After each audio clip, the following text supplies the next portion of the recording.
Assalamualaikum warahmatullahi wabarakatuh. Alhamdulillahirabbil alamin. Assalatu wassalamu ala asrofil anbiya'i wal mursalin wa ala alihi wa sahbihi rasulillahi ajmain. Amma ba'du. Yang terhormat Bapak Dendi selaku pembimbing mata kuliah psikologi sosial dan teman-teman yang berbahagia. Puji syukur tidak lupa kita panjatkan kehadiran Allah Subhanahu wa taala yang mana berkat beliaulah kita dapat diberi kesehatan dan kesempatan untuk mengikuti mata kuliah psikologi sosial. Salawat beriring salam tidak henti-hentinya kita kirimkan buat junjungan kita Nabi Muhammad SAW, yang mana telah membawa kita dari zaman jahiliyah hingga zaman Islamiyah seperti yang kita rasakan pada saat ini. Baiklah, perkenalkan nama saya Yola Nura Aniza, Fakultas Usuluddin Adab dan Dakwah, Prodi Manajemen Dakwah, semester 3. Di sini saya akan menjelaskan materi saya yang telah diberikan oleh dosen pembimbing, yakni Bapak Dendi, dan dengan judul materi Public Opinion.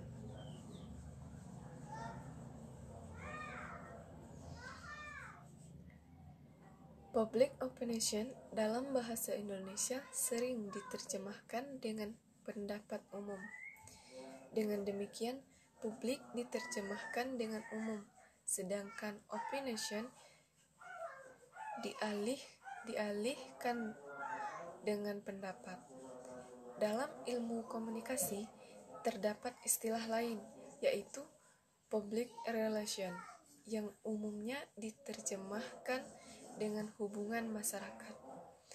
Dalam hal ini, publik diterjemahkan dengan masyarakat, sedangkan relation diterjemahkan dengan hubungan.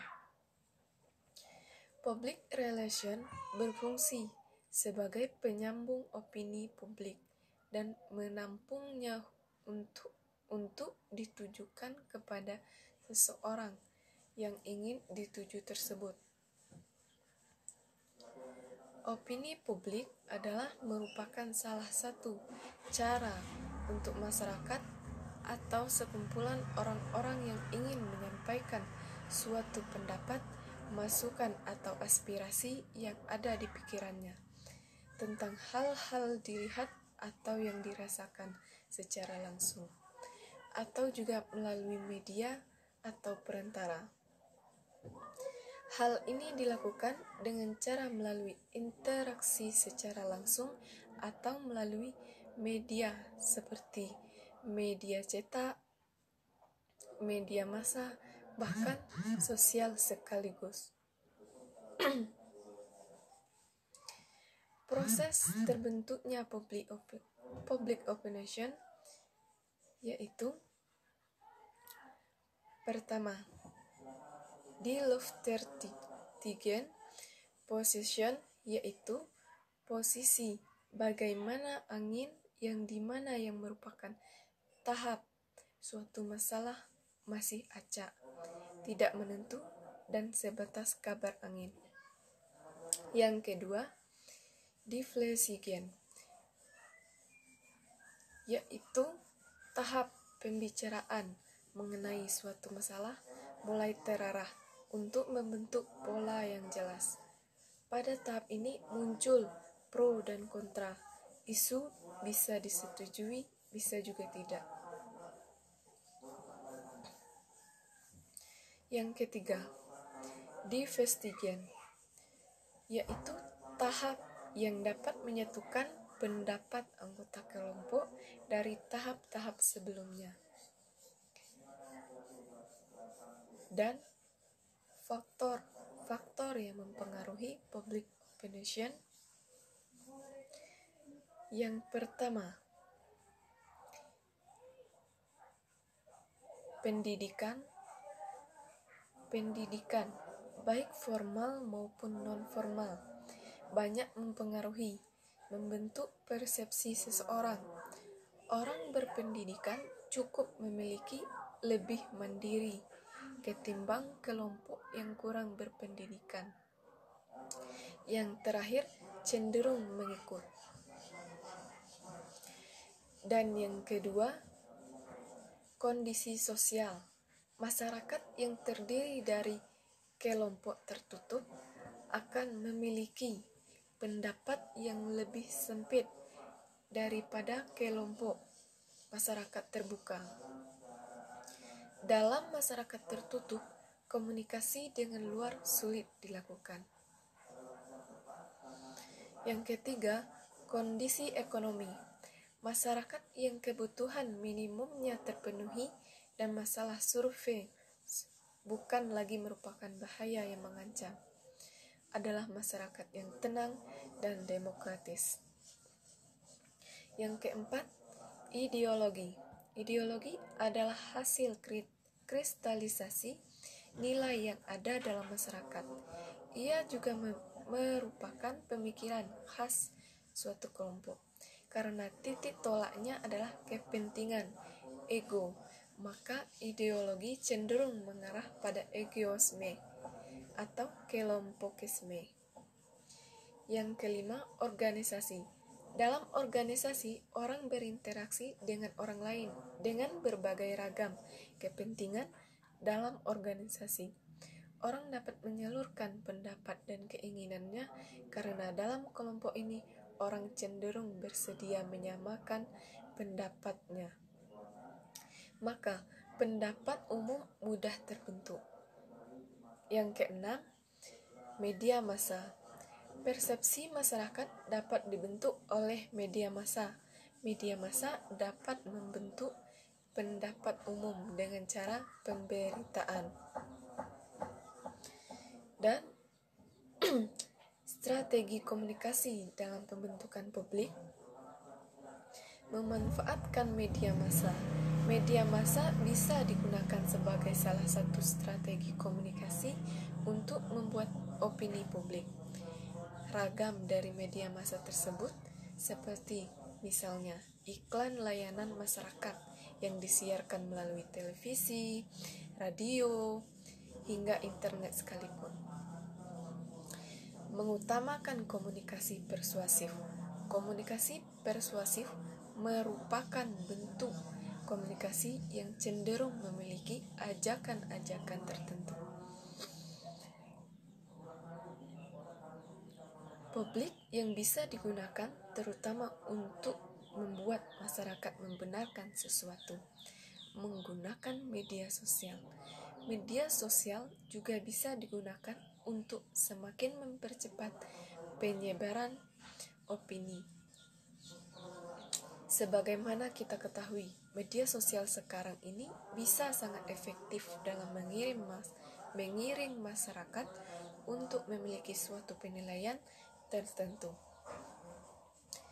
Media sosial juga mungkin akan memberikan efek media massa. Penggunaannya dinilai bisa jauh lebih efektif karena masyarakat bisa merasa terlibat langsung dan tersentuh melalui media sosial. Menyelamatkan data. Pemaparan data akan menjadikan suatu pendapat lebih matang dan terorganisir. Data yang valid diperlukan untuk membuat bukti atau paparan yang berkualitas. Masyarakat sekarang cenderung mudah terpancing bahkan hanya dengan info yang terdengar bombastis. Pemaparan data akan menjadi pendapat tersebut menjadi lebih diyakini dan dipercaya. Menggunakan perencanaan matang. Perencanaan yang matang ini selain melibatkan data juga memprediksikan kemungkinan apa saja setelah opini publik bisa terbentuk. Menggunakan simpati. Komunikasi yang digunakan dalam pembentukan opini publik hendaknya juga menggunakan simpati. Simpati adalah perasaan yang mampu merasakan apa yang diinginkan oleh orang lain dengan menggunakan simpati, maka orang lain akan merasakan dipahami sehingga opini bisa lebih cepat terbentuk. Dan menunjukkan sikap penerimaan. Selain dengan menggunakan simpati, sikap penerimaan juga diperlukan supaya proses komunikasi tersebut bisa berjalan dengan baik dan perbedaan pendapat akan ditampung walaupun tidak disetujui. Namun, setidaknya dengan menampung perbedaan pendapat tersebut, orang akan merasa dihargai dengan pendapatnya sendiri. Setelah simpati dan sikap penerimaan dilakukan, maka komunikasi yang dihasilkan akan memberikan suatu kesan. Manakala seseorang sudah terkesan dengan hal ini, maka ia tidak akan segan-segan untuk kemudian ikut terlibat dalam pembentukan pendapat atau opini.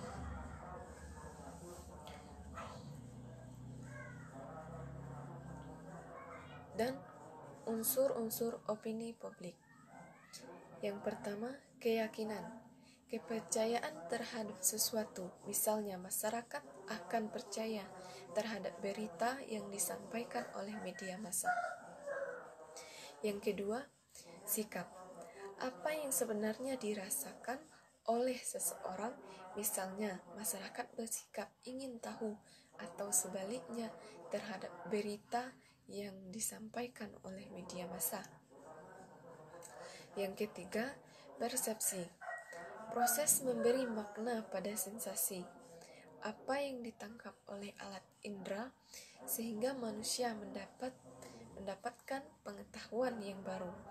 Misalnya, ada suatu kejadian jatuhnya pesawat, sehingga dengan jatuhnya pesawat tersebut akan muncul berbagai macam persepsi yang akan membentuk opini publik.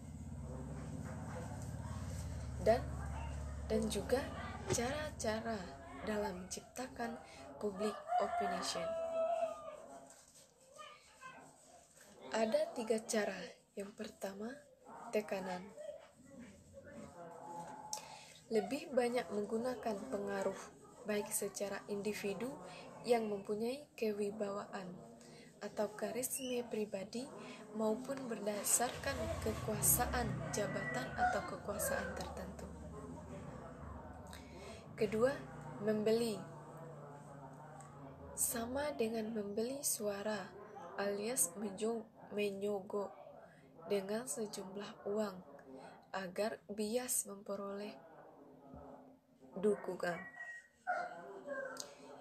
Cara ini sering dipergunakan dengan kehidupan masyarakat dalam pemilihan kepala desa dan sebagainya, termasuk kegiatan orsospol dalam pemilu untuk mencari dukungan suara lebih banyak. Kegiatan membeli suara opini publik ini juga diperlukan dalam rapat pemegang saham di perusahaan, termasuk pihak pejabat humas, dalam berupaya menjaga publisitas di media atau citra lembaga atau institusi di mata masyarakat, dan dengan cara membelikan amplop kepada oknum wartawan yang selama ini telah dibina dalam aktivitas di lingkungan instansinya masing-masing. Yang ketiga, bujukan. Yang paling tepat atau wajar dalam aktivitas peranan dalam membentuk atau merekayasa opini publik, yaitu dengan cara membujuk. Kemudian, contoh tentang keterkaitan opini publik ataupun public relation. 1. Opini publik dengan meninggikan atau mengecilkan citra suatu organisasi.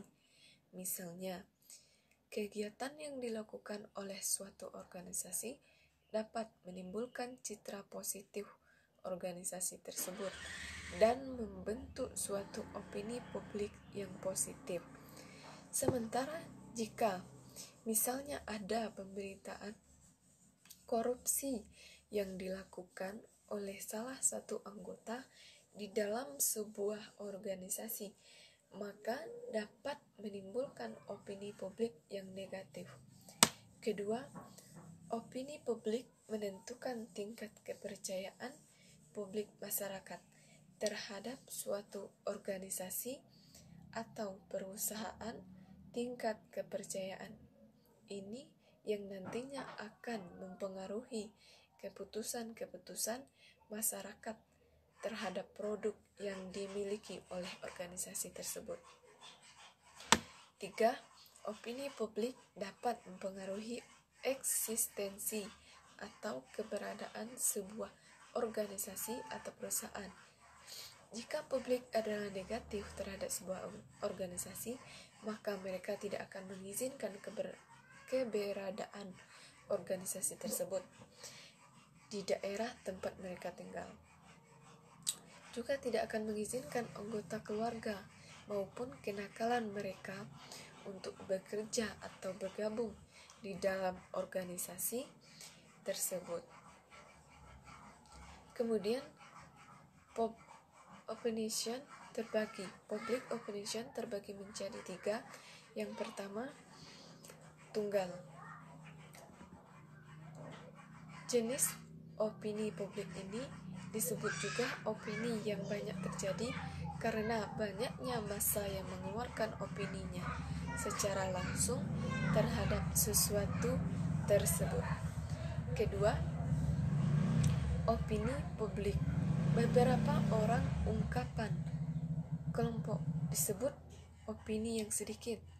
Jenis ini dikatakan opini yang sedikit karena hanya beberapa segelintir orang saja yang saling bertukar pendapat atau saling beropini tentang salah satu hal yang untuk dikemukakan saat segelintir orang tersebut bertemu. Dan yang ketiga, opini publik banyak orang ungkapan massa disebut opini yang satu. Ketiganya merupakan wajah opini publik, yaitu opini massa, kelompok, dan opini rakyat. Dan hal ini sering dilakukan dengan cara untuk menggunakan media massa agar bisa lebih cepat mencakup kepada masyarakat luar seperti yang dijelaskan di komunikasi media massa. Itulah yang dapat saya jelaskan tentang public opinion. Jika terdapat kesalahan, saya mohon maaf dan saya